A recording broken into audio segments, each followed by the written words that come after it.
Section 2. Timothy Curtin is an officer at the Department of Immigration. You will hear him talking to foreign students at a business college regarding visa regulations. First, you have some time to look at questions 11 and 12.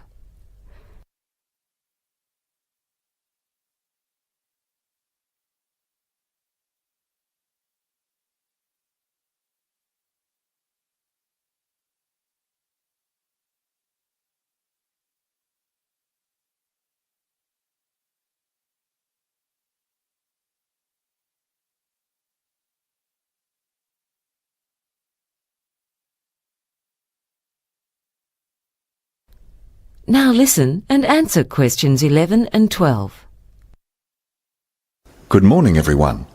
My name's Timothy Curtin, and I work for the Department of Immigration.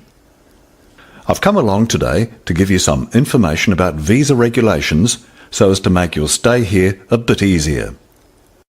I'll be telling you about some of the rules for those on student visas and particularly about how to extend your visa. Now, I'm from the Atwood office of the Department of Immigration. At our office, we mainly process work visas. However, in the office where I used to work, I dealt mainly with student visas, which is why I was chosen to speak to you today. For other matters, such as residency applications or medical visas, you need to go to the Hampstead office of the department. For visas for people who are here on holidays, you can go to any office of the Department of Immigration. As you would know, there are certain conditions for people who hold student visas.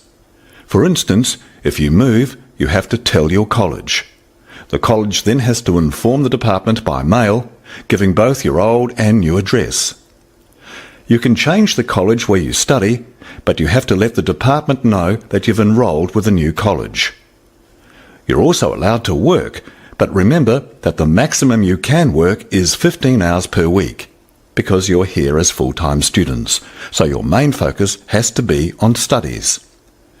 You can also take up to 3 weeks holidays between courses. If your marital status changes, you have to inform the department and provide us with a copy of the marriage certificate within a month of the wedding. Before you hear the rest of the talk, you have some time to look at questions 13 to 20.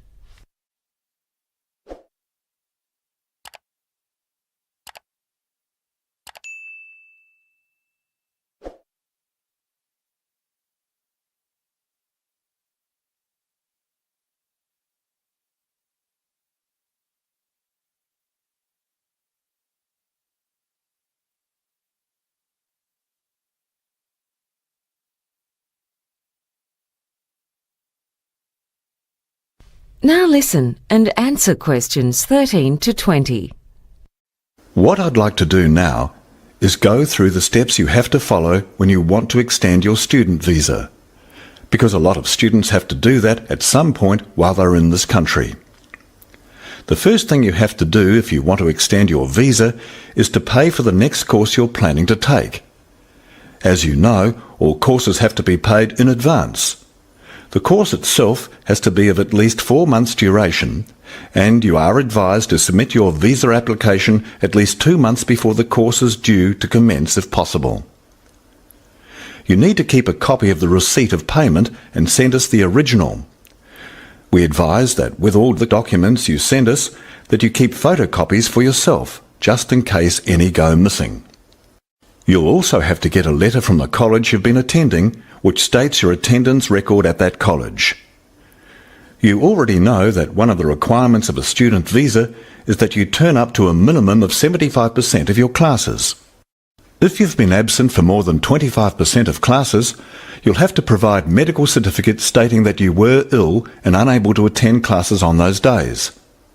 You then need to fill in a form to extend your student visa.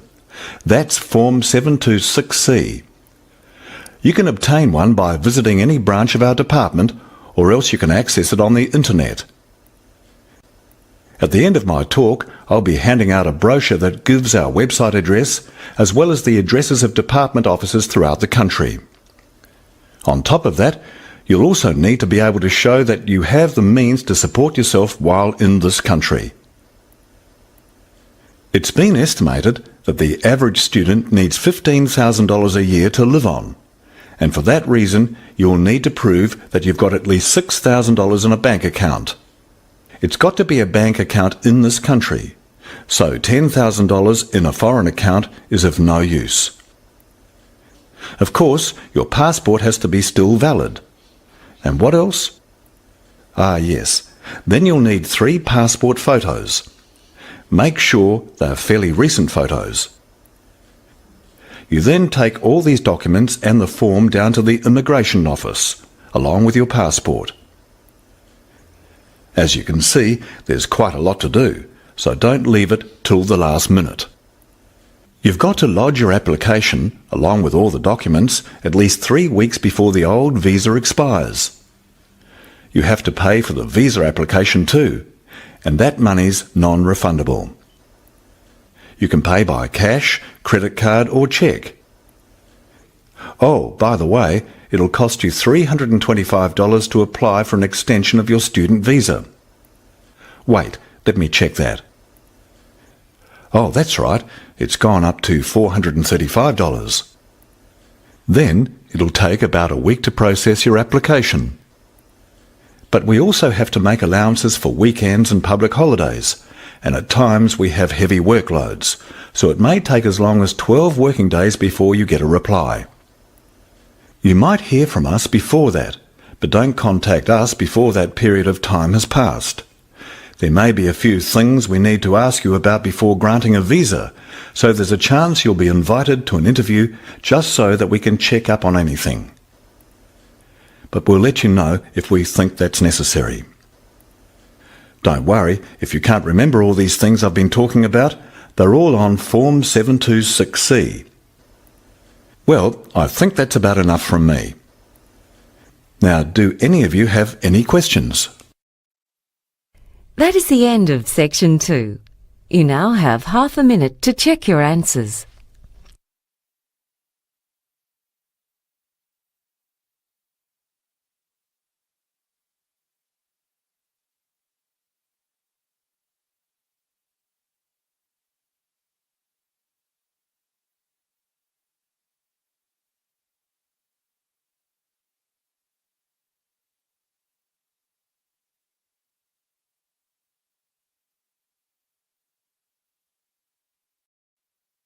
Now turn to Section 3.